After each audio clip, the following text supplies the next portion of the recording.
Hello नमस्ते everyone, के छ सन्चै आरामै हुनुहुन्छ? आई होप आरामै हुनुहुन्छ होला, सन्चै हुनुहुन्छ होला। हामीहरू पनि एकदमै सन्चै छौँ, आरामै छौँ है। र गाइस, आज चाहिँ मैले सिद्रा माछा र घिरौलाको सब्जीको रेसिपी लिएर आइसकेको छु तपाईँहरूको सामु।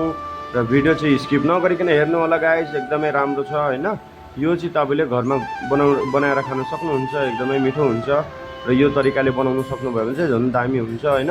र मैले चाहिँ भिडियो तपाईँहरूको सामने लिएर आइसकेको छु गाइस। र भिडियो चाहिँ एकदम हेर्दै जानु होला, इन्ट्रेस्टिङ छ है गाइस। ल त गाइस, भिडियो स्टार्टिङ भइसकेको छ तपाईँहरूको सामने हैन।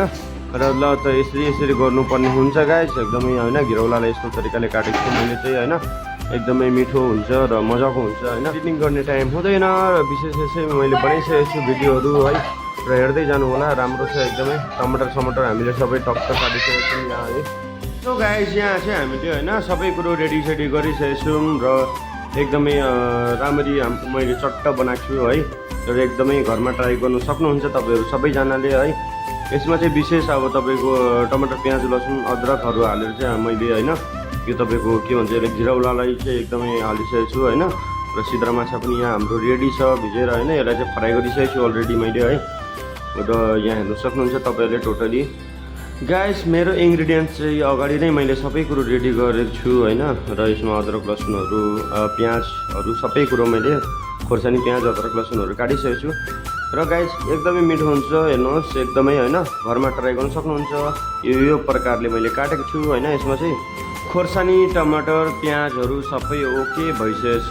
र फाइनली मैले चाहिँ यहाँ हैन साथीहरू तपाईँको हालिदिइसकेको छु कराईमा। र यसलाई चाहिँ मिक्सिङ गर्दैछु मैले। र विशेष कुरा भन्नुपर्दा चाहिँ यसमा चाहिँ हैन मसला धेरै हाल्नु हुँदैन हैन। यसमा चाहिँ तपाईँको गाइस मैले चाहिँ हल्दी हालेको छु र धनिया पाउडर र हल्का मिर्ची पाउडर हैन। र हल्का सा मैले गरम मसला हालिदिएको छु हैन।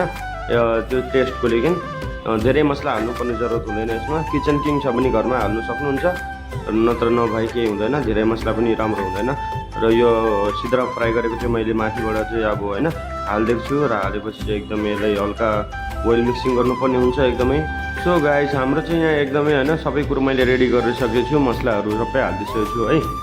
र यसलाई चाहिँ हल्का मैले फेरि गरम मसला चाहिँ यसो हल्का हालिदिएको छु हैन, र टेस्टको लागि। र यसलाई चाहिँ अब पकाउनु पर्ने हुन्छ। नुन चाहिँ मैले हालेको छु गाइस हैन, स्वाद अनुसार नुन चाहिँ हाल्नुहोस् होला हैन। र तपाईँको हालेपछि चाहिँ पहिल्यै हाल्नुपर्ने हुन्छ, किनभने यो घिरौलालाई चाहिँ अलिकति त्यसले भिजाएर चाहिँ उयो हुन्छ, राम्रो हुन्छ।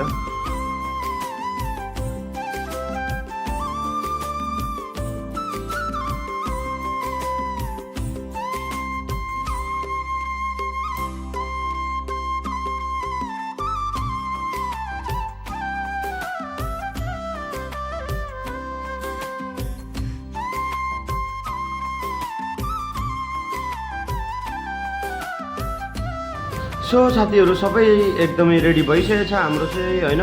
र मेरो भ्युवर्सहरूलाई चाहिँ एकदमै इम्पोर्टेन्ट हैन, भ्युवर्सहरूलाई चाहिँ एकदमै माया र धेरै उयो छ हैन। र हेर्नु सक्नुहुन्छ तपाईँहरूले हैन। फाइनली गाइस, हाम्रो चाहिँ रेडी भइसकेको छ यहाँ हैन। र यसमा चाहिँ तपाईँको अब टक्कै तपाईँको मिठो हुन्छ, यसमा चाहिँ यतिको भइसकेको छ हैन हाम्रो। र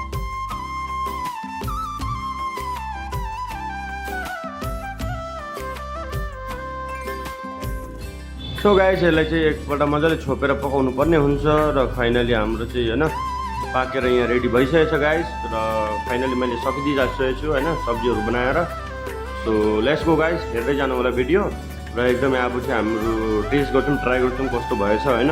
गाउँघरको त मिठै हुन्छ, र अब यहाँ कस्तो बन्नेछ है ट्राई गर्छु गाइस। ओके, र खाना चाहिँ हाम्रो रेडी छ। यहाँ छोले सब्जी छ है, सिद्रा र तपाईँ घिरौलाको सब्जी छ, प्याजहरू छ हैन, अचारहरू छ। ल त गाइस, हामी ट्राई गर्छु कस्तो छ के छ है। आमामा गाइस, एकदमै राम्रो भएको छ हैन, एकदमै टेस्टी भएछ, एकदमै राम्रो लाग्यो मिठो। तपाईँहरू पनि सबैजनाले घरमा ट्राई गर्नु सक्नुहुन्छ हैन। एकदमै मिठो भएको छ हैन, र एकदमै राम्रो लाग्यो। तपाईँहरूलाई मेरो भिडियो कस्तो लाग्यो गाइस, लाइक गर्नुहोस् मन पर्यो है।